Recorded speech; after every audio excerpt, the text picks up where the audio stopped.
Since one of the most popular reviews on my channel so far is subject to a bit of controversy, let me reiterate something. Before you start typing away on your keyboards, let me make something very clear. I'm in no way or any shape or form racist, so any comments I have about this movie is purely judging it on its craftsmanship alone. I've enjoyed many foreign movies. I mean, last year, we had Everything Everywhere All at Once.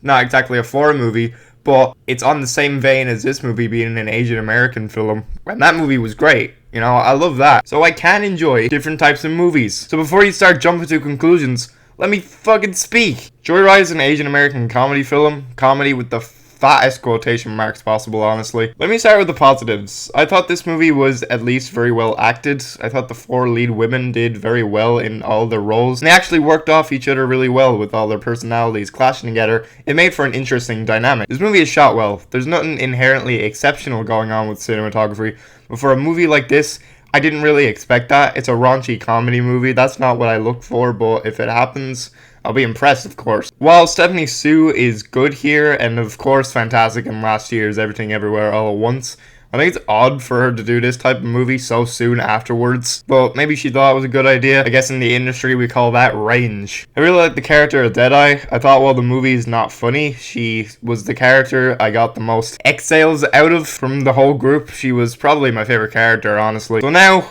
everything else. It's a comedy, so I'm expecting to go in and have my funny bone tickled, but not a single joke in this movie is funny. Like, for example, one of the opening jokes of this movie to really, have a heavy, hard hitter is having a child say a swear word and then seeing someone get knocked over and fall over. If that's the first impressions we get of this movie, it really wasn't a good sign for what was to come. These types of raunchy comedies can be very hit or miss, and only few come close to actually working for what they are. The audience I was with thought otherwise. If the smallest thing happened, people were having a fucking riot, so while they're a bunch of brain-dead idiots, I can appreciate that they all had fun at least. Then again, they were probably the type of lobotomites that thought Megan was a good movie. The editing in this movie is atrocious and really obnoxious, but I suppose for the type of movie this is, that's what you'd expect. But half the time it was an assault on my eyes. I can appreciate the movie visually looked appealing. My eyes weren't bleeding at how colorful the movie was. I just thought how it was edited looked like shit. The music choices in this was so bad as well. Every song choice, I guess, fit the tone of this movie,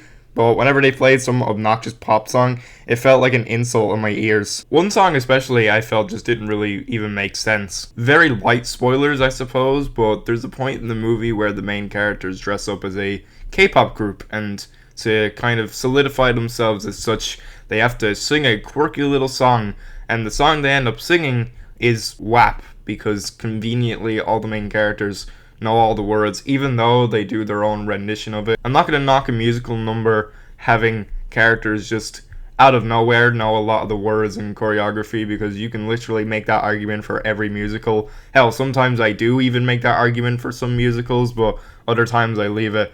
I just felt in this movie it was just there for plot convenience. The story itself is fine. Again, it's nothing groundbreaking, and we've seen it done so many times before, so apart from another movie acting as representation, I don't really see what the point of this film being made was. I think my thoughts on this movie just boil down on not being for me. It's a raunchy chick flick comedy, and I'm not saying women can't be funny. There's many actresses that can do comedy very well. It's not a big majority, but they do exist. I just really think the comedy lies flat here. I'm giving Joyride 2.5 stars. However, this is simply my opinion. I can still say I'd recommend this movie to people. If this genre of comedy is your thing, then you can really get a lot out of it. But personally, this wasn't for me.